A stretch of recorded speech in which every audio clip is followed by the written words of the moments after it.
बरगढ़ जिला Padampur town club आनुकूल्य आयोजित चतुर्थ पदमपुर लोक महोत्सव आसंता 18 तारिख रु तार सांस्कृतिक पर्व आरंभ होगा जाउथुवा बेले आज स्थानीय अशोक खेल पड़िया वाणिज्य मेला उद्घाटित हो जाइछि। वाणिज्य मेल राज्य तथा राज्य बाहर घरोईकरण साजसज्जा मसला कपड़ा आदि बहु प्रकार दोकानी व्यवसाय आसीथिबा बेले खाद्यपेय विभिन्न प्रकार सर्वमोट 140 टी स्टल सह दर्शकों मनोरंजन पर मीना बजार लगी आयोजक कमिटी पक्षर सूचना दि जाइए।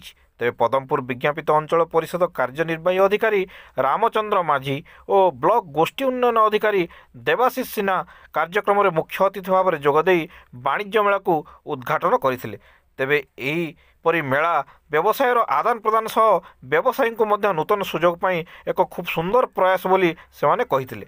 तो यही पर्व में महोत्सव कमिटर आवाहक अशोक कुमार मिश्र संपादक इंजीनियर कुणाल पाणिग्राही सह नरेश सुंदर साहू दिनेश बारिक अखिल पट्टनायक सुरेश साहू प्रताप नाथ ज्योत्ना कर सूरज भोई आदेश कुमार साहू आलोक जोशी विनीत पात्र आयुष जोशी ओम साहू प्रमुख सदस्य सेठारे उपस्थित थिले।